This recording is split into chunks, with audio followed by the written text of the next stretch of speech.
오늘 전쟁에 대한 얘기가 자주 나오죠. 오늘 말씀의 제목 한번 고백합시다. 전쟁의 목적. 전쟁의 목적. 전쟁의 목적. 왜 전쟁하는가? 결국 인간의 욕심 때문에 세상에서는 전쟁이 일어나죠. 1년 넘도록 러시아하고 우크라이나하고 지금 전쟁이 계속 벌어지고 있는데 그저께는 우크라이나 땅에 임시 거주하고 있는 러시아 장병들이 400여 명이 그냥 폭삭 일거에 다 죽임을 당하는 그런 안타까운 일이 있었어요. 참 이 전쟁이라는 것은처럼 좀 참상이 아주 좋지 않게 나타나게 되죠. 세상에서 일어나는 전쟁들은 결국 인간의 탐욕이 부르는 그야말로 비극의 한 부분일 수가 있겠는데요. 오늘 성경에 나타나 있는 이 전쟁, 근데 그 전쟁은 하나님이 간섭하시는, 하나님이 개입하시는 그런 것임을 오늘 성경은 말씀하고 있어요.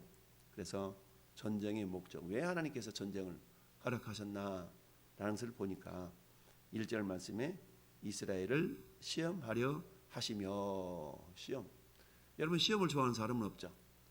요즘 우리 그 학교 학생들에게 도대체 얘네들이 공부를 얼마만큼 하고 있고 학업 성취도가 어느 정도 되는가, 이것을 알기 위해서 기본적으로 보통 1년에 4차례 중간고사 2번, 기말고사 2번 이렇게 시험을 치르는 경우가 대부분이었죠. 그런데 어때요? 학생들을 너무 경쟁에 내몰아간다 막 이러면서 그렇게 4번만 겨우 치렀던 시험도 어때요? 다 패하고 달랑 1번을 치른다는 등 뭐 이렇게 했던 그런 모습들이 있었죠. 그러다 보니까 어떤 현상이 나타나느냐, 우리나라 학생들의 학력 저하 현상이 나타나게 됐어요. 자, 경쟁이라는 것은, 적당한 경쟁이라는 것은 서로 간에 어떤 실력을 더욱더 향상시킬 수 있는 그런 모습들이 있기 때문에 좋은 건데, 아주 그냥 경쟁을 싹 제거해버리니까 어때요? 실력이 오히려 떨어지게 되게 되죠.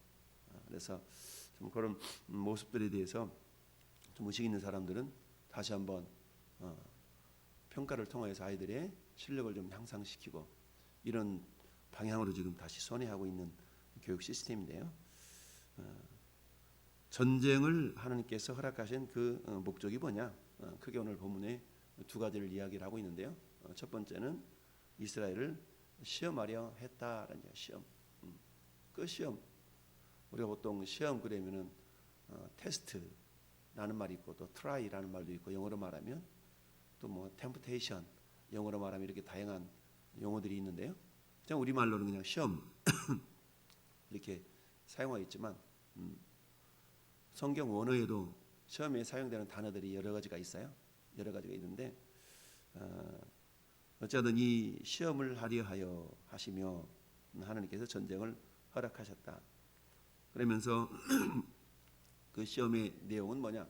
한마디로 말하면 하나님을 향한 신뢰, 너희가 내 말을 믿나 안 믿나 신뢰하는 그 신뢰를 하나님이 점검하시고자 하는 거였고, 믿음의 수준을 점검하시고자 했던 거죠. 이스라엘 자손의 세대 중에 아직 전쟁을 알지 못하는 자들에게 그것을 가르쳐 알게 하리 하사, 남겨두신 이방 민족들이 이러이러다. 그러니까 하나님께서 전쟁을 통해서 뭔가 깨닫도록 하시기 위해서 이 전쟁을 하게 되었다라는 얘기인데요. 결국 시험, 참 이 시험이라는 것은 좋아할 사람은 별로 없죠. 그렇지만 또 시험을 통과해야 되는 그런 절차가 있죠. 세상에서도 운전면허증 하나 딸래도 어때요? 운전면허 시험이라는 게 있죠. 그래서 평균 60점을 맞아야 되느니 70점을 맞아야 되느니, 운전면허 시험의 목적은 뭡니까? 기본적으로 이 사람이 운전을 행할 수 있는 자질을 갖추고 있나 그렇지 않나, 그 지식을 이렇게 점검하고 또 실기시험을 통해서 이 사람에게 기술이 있나 없나를 점검하는 거죠. 그러면 운전면허 시험의 목적은 뭐예요? 이 사람이 운전할 수 있는 수준이 되는가 안 되는가, 이것만을 점검하는 거죠. 운전면허 시험 100점 맞았다고 상 주거나 이를테면 80점이 커트라인인데 80점 맞았다고 해서 당신은 왜 겨우 80점밖에 못 맞았냐, 이러지 않거든요. 그 운전면허 시험의 목적은 어때요? 합격하느냐 못하느냐, 요 기본 커트라인이 그런 기준이고, 100점 맞았다고 해서 상을 주거나 그런 왜 잘못 봤냐고 책망하거나 그러진 않죠. 일정 수준의 어떤 그 실력을 체크하기 위한 것이기 때문에 그렇게 되는 것인데요. 이스라엘 백성들에게 하나님께서 전쟁을 통하여서 정말 이들을 시험하기를 원하셨다. 그 시험의 내용을 보니까 하나님께서 4절에 남겨두신 이방 민족들로 이스라엘을 시험하사 여호와께서 모세를 통하여 그들의 조상들에게 이르신 명령들을 순종하는지 알고자 하셨더라. 그 시험의 내용은 뭐냐? 뭔가 알고 싶으셨다는 얘기입니다. 아니 전능하신 하나님이 전지하신 하나님이 그걸 몰라서 알고 싶으셨을까? 굳이 그런 게 아니죠. 하나님은 이렇게 해서 확인하고 싶으신 그런 어떤 인격을 가지고 계신 분이기 때문에 하나님께서 가나안 땅에 들어가거들랑 너희들은 이 가나안 족속들과 혼인하지도 말고 그들의 풍속을 따르지도 말고 그들의 신들을 따르지도 말고 이렇게 명령하셨지만 결국 이들이 가나안 땅에 들어와서는 어땠어요? 하나님의 말씀을 저버리고 어제 우리 살펴보았던 것처럼 그렇죠? 2장 12절 말씀 보니까 애굽 땅에서 그들을 인도해내신 그들의 조상들의 하나님 여호와를 버리고 다른 신들 곧 그들의 주위에 있는 백성들의 신을 따라 그들에게 절하며 하나님을 진노하게 했다. 근데 여호수아 살아있을 생전에 여호수아서 24장에는 뭐라고 했어요? 오늘 너희가 섬길 자를 택하라. 나와 내 집은 여호와만을 섬기겠노라. 그랬더니 이 여호와 살아있을 때 이스라엘 백성들이 우리도 결단코 여호와를 버리지 않겠다라고 맹세까지 했는데 막상 가나안 땅에 들어와서 보니까 어때요? 그들이 하나님을 버리고 이처럼 다른 신들을 섬기고 심지어는 그들과 결혼하고 이런 일들이 발생하게 되었던 거죠. 그래서 하나님께서는 어때요? 그들에게 전쟁을 허락하사 전쟁 자체는 고통이잖아요. 그 고통을 허락하사 어때요? 하나님의 말씀을 순종하는가 그렇지 않는가를 우리 하나님이 알고자 하셨다라는 얘기입니다. 시험을 좋아할 사람은 없다고 그랬죠. 그러나 우리가 여기서 말하는 시험이라는 것은 유혹당하는 그런 시험을 의미하는 게 아니죠. 영어로 말하면 테스트 또는 트라이얼, 시련, 시험 이런 의미로 우리가 해석할 수가 있는데요. 여러분 야고보 사도가 시험을 당할 때 너희가 온전히 기쁘게 여기라. 여러분 시험 당하는 어떻게 기쁘게 여길 수가 있겠어요? 세상에서 중간고사 보는데 너무너무 기뻐하거든. 와 시험이다 너무 좋다 너무 좋다 이렇게 말할 수 있는 사람은 많지가 않죠. 그것은 어때요? 소수의 학생들 그야말로 너무너무 열심히 공부를 해서 시험을 준비해서 정말 됐어 이 정도면 내가 충분해 라는 마음을 그런 생각을 가지고 있는 학생들에게라야 중간고사 시험이 다가왔다 와 좋다 이러지 나머지 학생들은 큰일 났다 어떻게 또 시험을 봐야 되나 막 이러면서도 공부하겠죠. 야고보 사도가 시험을 온전히 기쁘게 여기라. 이는 너희 믿음의 시련이 인내를 만들어내는 줄을 알미라. 인내를 온전히 이루라. 이는 너희를 온전하고 구비하여 조금도 부족함이 없게 하려 함이라 라고 야고보서 1장 2절부터 4절 5절까지 말씀하고 있죠. 이처럼 우리에게 당하는 여러 가지 시험들을 이겨낼 때에 우리 하나님은 마침내 부족함이 없도록 역사하신다라고 성경은 말씀하고 있습니다. 그런데 그랬던 하나님의 약속의 말씀을 이스라엘 백성들은 믿지를 못했던 거죠. 시험을 기쁘게 여기야만 되는 까닭. 왜 시험을 기쁘게 여기야만 되는가? 온전하게 하시는데 그런데 어때요? 그 시험이라는 것을 통해서 하나님께서는 너희가 이거 한번 풀어봐. 너 풀긴 해봐라. 이런 하나님이 아니시고 고린도전서 10장 13절 말씀에 보니까 너희가 시험당할 즈음에 피할 길을 내사 너희를 능히 감당하게 하시느니라. 하나님은 우리가 감당치 못할 시험당함을 허락하지 않는다라고 말씀하시죠. 우리가 시험당할 즈음에 피할 길을 내사 너희를 능히 감당케 하시느니라. 즉 하나님 우리에게 주시는 시험이라는 것은 우리가 감당할 분량만큼만 주신다는 얘기죠. 6살짜리 아이한테 쌀 한 가마니 지고 가라고 그렇게 하지 않는다는 얘기입니다. 6살짜리한테는 가서 아빠가 리모컨이나 좀 가져와봐. 아빠 핸드폰이나 좀 가져와봐. 이런 심부름을 시키지. 야 너 가서 저기 쌀 40kg 한 가마니 좀 지고 와봐. 이런 시험을 시키지 않는다는 얘기입니다. 그 나이에 걸맞는, 그 신앙에 걸맞는 수준의 시험을 하시는 분이 하나님이시다라는 얘기죠. 그러니까 내가 스스로가 느끼기에 아우 나 지금 시험 중에 있는가 봐, 나 시험 당하고 있는가 봐, 이렇게 여기거들랑 어때요? 그것을 온전히 기쁘게 여길 수 있어야 된다라는 얘기죠. 왜 그것을 기쁘게 여길 수 있어야 된다고요? 나에게 당하는 시험은 능히 감당할 수 있는 것만 주님이 주시기 때문에 그렇다. 성경이 그렇게 말씀하고 있죠. 그리고 또한 어때요? 우리 주님은 히브리서 2장 18절 말씀에 뭐라고 말씀하고 있습니까? 그가 시험을 받아 고난을 당하셨은즉 시험 받는 자들을 능히 도우실 수 있느니라. 예수님도 시험을 당하셨잖아요. 광야 40일 동안 40일 동안 금식하시면서 마귀의 시험 당하시고 뿐만 아니라 많은 사람들에게 예수님도 시험을 당하셨어요. 그런 분이시기 때문에 능히 시험 당한 우리를 우리 주님이 도우실 수 있다라고 히브리서 기자는 말씀하고 있습니다. 그러니까 전 여러분들에게 이게 시험인가 봐, 나 지금 시험 당했나 봐 라고 여겨진다 할지라도 그것을 어때요? 그래도 주님이 이길 수 있는, 감당할 수 있는 것만큼만 주시지 라고 이겨낼 수가 있어야 된다는 얘기죠. 시험을 이길 수 있는 비결은 다른 게 아니죠. 결국은 믿음인데 믿음으로 이기는 거죠. 그 믿음이 없다면 우리가 이겨낼 수가 없죠. 그래서 하나님이 함께 하신다는 믿음, 하나님께서 반드시 싸워주신다는 믿음, 이 믿음을 가지고 나가 싸울 때에 승리할 수 있는 거죠. 요단강물을 밟아라. 그럼 요단강물이 멈춰설 것이다. 이것을 믿지 못한다면 요단강물을 밟을 수가 없죠. 그런데 하나님의 말씀을 신뢰했기 때문에 법궤를 낸 제사장들이 요단강물을 밟는 순간에 물이 멈춰서게 되었다. 이건 믿음이 요구되는 상황 아니겠어요? 두 번째 내용은 뭡니까? 알고자 했다. 안다. 알고자 했다. 순종하는지 그렇지 않는지 알고 싶으셨다라는 얘기죠. 시험하면서 그 시험을 통해서 뭔가를 알고 싶으셨던 겁니다. 성경에서 안다라는 단어는 일반적으로 지식적인 알을 의미하는 것이 아니라 그랬죠. 안다라는 말은 히브리어로 야다라는 단어인데요. 안다. 이것은 경험을 통해서 아는 걸 말하는 거거든요. 안다. 저 뒤에 13장 보면 여호와의 사자가 마노아와 그의 아내에게 다시 나타나지 아니하니 마노아가 그제서야 그가 여호와의 사자인 줄 알았다. 그 안다.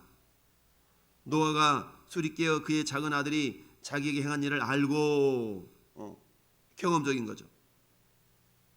욥기서의 5장 25절 보니까 네 자손이 많아져서 네 후손이 땅의 풀과 같이 될 줄을 네가 알 것이다 라고 안다.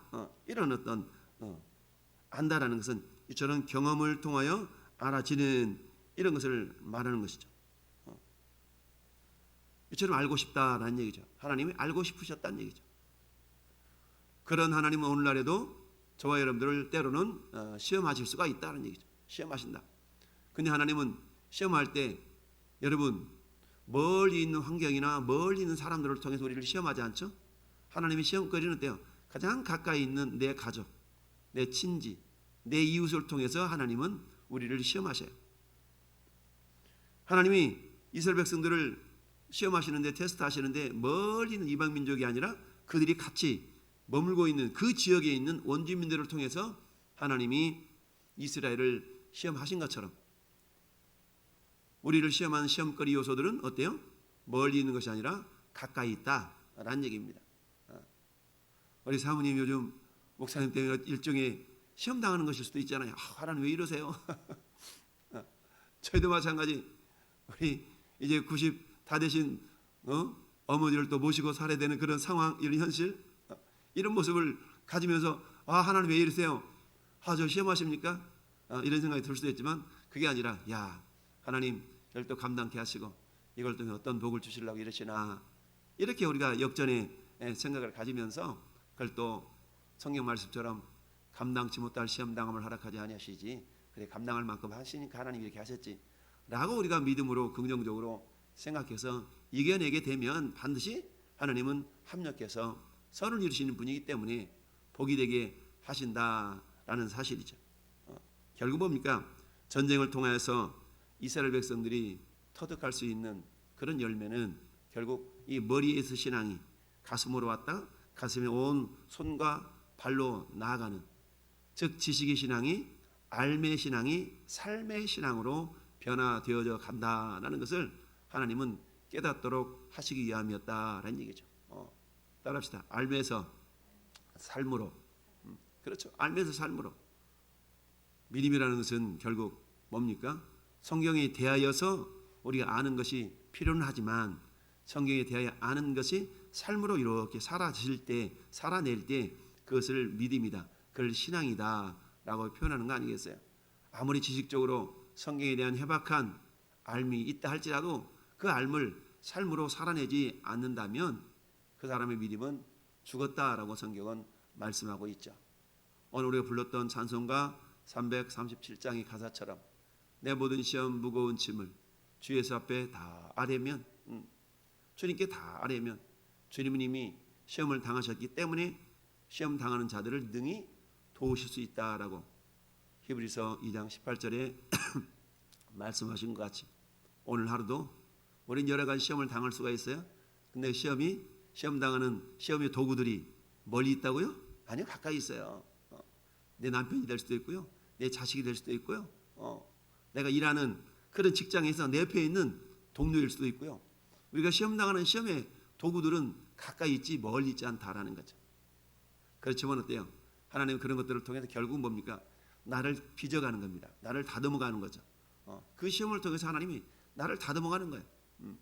그래서 언젠가 말씀드렸던 것처럼 내 주변에 있는 모든 상황, 모든 현실, 모든 환경, 모든 사람들은 하나님 나를 빚어가시는 코치다, 코치. 코치인 것을 기억하면서 오늘 하나님 저에게 코치 붙여주셔서 감사합니다. 그 코치들을 통해서 내가 좀 더 주님을 닮아갈 수 있도록, 그래서 주 앞에서는 그날에 야, 너 나 꼭 닮았구나 라고 주님이 칭찬하신다면 더 이상 어떤 기쁨이 있겠습니까? 마치 우리 부모님들이 자녀들 바라보면서 저놈 자식 꼭 지혜미 닮았어, 지혜미 닮았어, 어쩜 이렇게 나를 닮았나 몰라 이러지 않았습니까? 그 닮아가는 모습들이 좋은 모습, 긍정적인 모습만 닮아가면 좋겠지만 또 그렇지 않잖아요, 현실 속에서. 그렇지만 우리가 주님을 닮아감에 있어서 하나님 우리를 테스트하실 때에 우리 주님은 나쁜 모습이 없잖아요. 그러니까 주님을 닮아간다는 것 자체는 굉장히 복된 모습이다라는 기억하면서 오늘도 내 주변에 있는 다양한 환경과 사람들을 통하여서 하나님은 나를 빚어가셔서 예수 그리스도의 장성한 분량이 충만한 데까지. 그래서 사도 바울은 에베소 교회를 향해서 너희가 예수 그리스도를 아는 것과 믿는 것에 하나가 되어 온전한 사람을 이루어, 이렇게 표현하고 있죠. 아는 것, 지식, 알미, 삶으로 이렇게 하나가 될 때에 결국 우리가 주님과 동일하게 주님을 닮아가는 그런 신앙인이 될 수가 있다는 겁니다. 오늘 한날 우리 하나님이 이 사사시대에 이스라엘 백성들을 시험하심으로 하나님이 알고 싶으셨던 것이 있었던 것처럼 오늘 이 시대 하나님은 내 주변의 환경적인 것들 또는 사람들을 통해서 나를 빚어가시는데 주님을 닮아갈 수 있도록 빚어가신다. 그래서 내 주변에 있는 모든 것들은 나를 빚어가시는 하나님의 보내주신 코치라는 것을 기억하면서 겸손하게 주님의 뜻을 우리가 분별하고 준행해서 더욱더 주님의 성품을 닮아가는 하나님의 사람들이 될 수 있기를 예수님의 이름으로 축원합니다. 아멘.